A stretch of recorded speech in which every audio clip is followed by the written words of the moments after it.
নমস্কার বন্ধুরা, আমিষ পেলে নিরামিষ পরিবারে আপনাদের সবাইকে স্বাগত জানিয়ে আবারও একটা নতুন রেসিপি নিয়ে হাজির হয়ে গেলাম। ওলের ডাঁটার চচ্চড়ি বা ঘন্ট। এই রেসিপিটা খেতে খুবই সুস্বাদু হয়, দেখবেন একবার বানালে বারবার বানাতে ইচ্ছা করবে। আর খুবই সহজ পদ্ধতিতে এই ডাঁটা কিভাবে কাটতে হয় সেটাও আমি দেখিয়ে দেব। এই ওলের ডাঁটা যেটা আমি ব্যবহার করেছি, এটা আমার বাগানে হয়েছিল ওল ডাঁটা। সেই ওল ডাঁটা থেকে 3টে ডাঁটা নিয়ে এসেছি। প্রথমে হাতে আমি এইভাবে সর্ষের তেল মেখে নিলাম।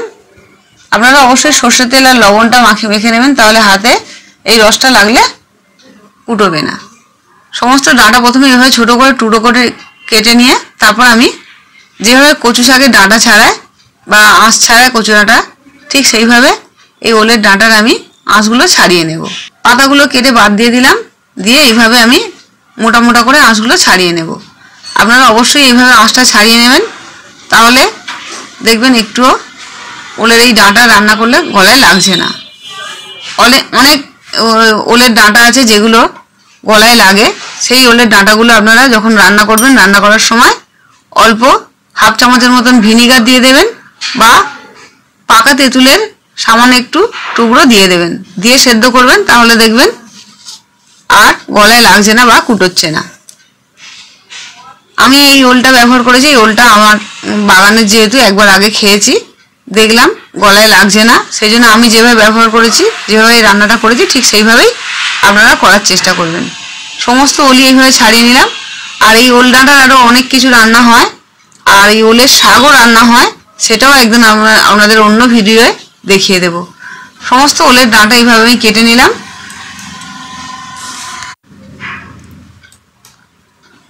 আরও একটা ডাঁটা নিয়ে নিয়েছি, নিয়ে ঠিক এইভাবে মোটা মোটা করে আঁশগুলো ছাড়িয়ে দিলাম।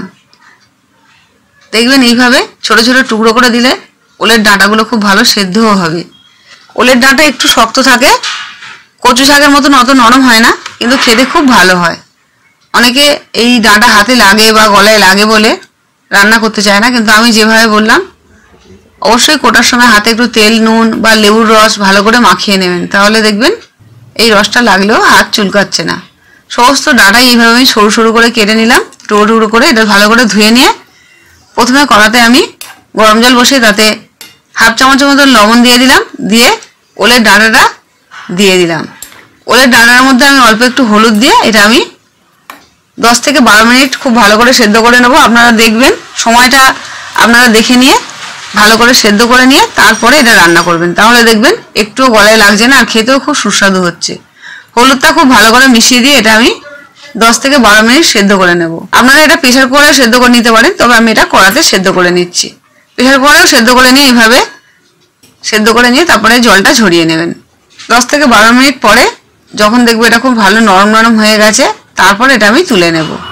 আমার 10 মিনিট হয়ে গেছে এটা সেদ্ধ করা, দেখে নিলাম। আরও একটু বাকি আছে, যেহেতু আরও 2-3 মিনিট ভালো করে সেদ্ধ করে নেব। এটা অবশ্যই খুব ভালো করে সেদ্ধ করে নিতে হবে। ঢাকাটা খুলে দেখে নিয়েছি, সেদ্ধ হয়ে গেছে। এবার একটু নাড়াচাড়া করে নিয়ে এটার জলটা ভালো করে শুকনো করে ঝরিয়ে নেব। চেপে চেপে জলটা খুব ভালো করে বার করে দেবো, যাতে এই জলটা একটুও না থাকে। সমস্ত জলটা আমি একটা ঝাঁঝির মধ্যে দিয়ে ঝরিয়ে নিয়েছি। এবার এই মশলাগুলো লাগবে। সর্ষের তেলে রান্নাটা করব। রাঁধুনি, শুকনো লঙ্কা, কালো জিরে, লঙ্কা বাটা, হলুদ বাটা, ধনে জিরে বাটা, সর্ষে বাটা, পোস্ত বাটা, এই মশলাগুলো লাগছে। সমস্ত আপনাদের সব দেখিয়ে দেবো রান্না করার সময়। আর সর্ষেটা বেটে আমি ঢাকা দিয়ে রেখে দিয়েছি, যাতে তেতো না হয়ে যায়। আপনারা অবশ্যই সর্ষে বেটে নিয়ে এইভাবে ঢাকা চাপা দিয়ে রেখে দেবেন, যখন রান্না করবেন তখন ঢাকাটা খুলবেন। সর্ষে আগে থাকতে ঢাকা দিয়ে ঢাকা খুলে রেখে দিলে তাহলে তেতো হয়। আর নারকেলটা অবশ্যই দেবেন। এবার কড়াতে সর্ষের তেল দিয়ে দিলাম। সর্ষের তেলটা খুব ভালো করে গরম হয়ে গেলে 3-4টে শুকনো লঙ্কা ছিঁড়ে দিয়ে দিলাম, হাফ চামচ কালো জিরে আর হাফ চামচ রাঁধুনি ফোড়ন দিলাম। রাঁধুনিটা একটু খুব ভালো করে ভাজা হয়ে গেলে সামান্য একটু হিং দিয়ে দিলাম, যেহেতু আমি এটা নিরামিষভাবে করছি, একটু সামান্য হিং দিয়ে দিলাম। হলুদ বাটা দিয়ে দিলাম পরিমাণ মতন, হাফ চামচ জিরে বাটা, হাফ চামচ আদা বাটা, হাফ চামচ ধনে বাটা, হাফ চামচ রাঁধুনি বাটা। এই মশলাগুলো দিয়ে দিলাম। ধনে, জিরে, আদা, রাঁধুনি এসব ভাজা হয়ে গেলে একটু সামান্য নুন দিয়ে আরও একটু ভালো করে কষিয়ে নেব। খুব ভালো করে তেল ভেসে অবধি ভালো করে কষিয়ে নিতে হবে। যখন মশলা ভাজার গন্ধ বেরোবে তখন এতে বড় চামচের 1 চামচের মতো নারকেল কোড়ানো দিয়ে দিলাম। নারকেল কোড়ানোটা অবশ্যই দেবেন, নারকেলের গন্ধ এই কচু বা ওলের রান্নায় খুব ভালো স্বাদ আনে, বিশেষ করে নিরামিষ রান্নায় তো স্বাদ আনে। এবার ভালো করে ভাজা হয়ে গেলে মশলাগুলো সেদ্ধ করে রাখা ওলের ডাঁটাটা দিয়ে দিলাম, দিয়ে আরও খুব ভালো করে মিনিট 5 ধরে এইভাবে কষিয়ে কষিয়ে নেব। যতক্ষণ না এর জলটা শুকনো হয়ে যায় ততক্ষণ অবধি খুব ভালো করে কষিয়ে নেব। এভাবে কষাতে কষাতে দেখবেন খুব ভালো যখন সুগন্ধ বেরোচ্ছে, তারপরে এতে আমি সর্ষে আর পোস্তটা দেব। এইভাবে ভালো করে কষিয়ে নিলে দেখবেন মশলা ভাজারও গন্ধ থাকবে না, আর কচুর মধ্যে যে জলটা আছে জলটাও মরে যাবে, টেস্টটা খুব ভালো আসবে। এবার আরও মিনিট 5 ভালো করে কষিয়ে নিয়ে দেখলাম যেহেতু এতে অল্প একটু লবণ দেওয়া হয়েছে সেজন্য একটু জল বেরিয়েছে। জলটা যখন ভালোভাবে শুকিয়ে গেল তখন এতে আমি 1/2 চামচের মতন নুন কম হয়েছিল আরও একটু লবণ দিয়ে দিলাম, আর সামান্য একটু চিনি দিয়ে দিলাম। আর পোস্ত বাটা যে 2 চামচ বেটে রেখেছিলাম সেই পোস্ত বাটা দিয়ে দিলাম, আর 2 চামচ দিলাম সর্ষে বাটা। সর্ষের সঙ্গে আমার কাঁচা লঙ্কা বাটা আছে, আপনারা সর্ষে পোস্তটা পরিমাণ বুঝে দেবেন। এবারে ভালো করে মিশিয়ে দিয়ে আরও মিনিট 2 কষিয়ে নেব। সর্ষে বাটা দিয়ে খুব বেশি গ্যাস জোরে দেবেন না, একটু কমিয়ে কমিয়ে অল্প আঁচে ভাজবেন। আর সর্ষে বাটাটা সবসময় শেষে দেওয়ার চেষ্টা করবেন, আগে থাকতে দিয়ে দিলে অনেক সময় তেতো একটা ভাব এসে যায়, তখন খেতে ভালো লাগে না। 2টো কাঁচা লঙ্কা দিলাম স্বাদের জন্য, আর আরও 2 চামচের মতন নারকেল কোড়ানো দিয়ে দিলাম।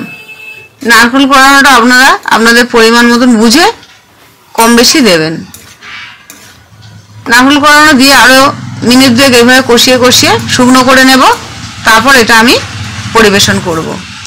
মিনিট 5 পরে এটা পরিবেশন করব, তার আগে একটু অল্প গরম মশলা দিয়ে দেব। আমি এই রান্নায় ঘি বা অন্য কিছু ব্যবহার করলাম না, সামান্য একটু গরম মশলা দিয়ে নামিয়ে নেব। আপনারা ইচ্ছে হলে একটু ঘিও দিতে পারেন। নতুন বন্ধুদের যদি রেসিপিটা ভালো লাগে তাহলে আমার চ্যানেলটা সাবস্ক্রাইব করার অনুরোধ রইল। পুরনো বন্ধুদের অসংখ্য ধন্যবাদ পাশে থেকে আমাকে সাপোর্ট করার জন্য। গরম মশলাটা দিয়ে দিলাম, দিয়ে এটা গ্যাসটা আমি অফ করে দেবো, দিয়ে মিনিট 5 পরে এটা আমি গরম ভাত দিয়ে পরিবেশন করব। আর যে বন্ধুরা ফেসবুক পেজ থেকে দেখছেন তাদের কাছে অনুরোধ রইল যেন আমার পেজটাকে ফলো করে রাখেন। রান্নাটা ভালো লাগলে অবশ্যই রান্নাটা বানাবেন, আর বানিয়ে আমাকে অবশ্যই কমেন্ট করে জানাবেন। কেমন লাগলেও জানাবেন, আরও কি রেসিপি দেখতে চান সেটাও অবশ্যই জানাতে পারেন। রান্নাটা হয়ে গেছে, দেখুন দেখতে যতটা সুন্দর, খেতে তার থেকে আরও বেশি সুস্বাদু হয়েছে। দেখবেন এই দিয়েই অর্ধেকের বেশি ভাত খাওয়া হয়ে যাবে। এমনকি রুটি দিয়েও খেতে খুব ভালো লাগে, রুটি পাউডার দিয়েও খেতে পারেন। আবার ফিরে আসবে এরকম নতুন নতুন রেসিপি নিয়ে। সুস্থ থাকবেন, ভালো থাকবেন, নমস্কার।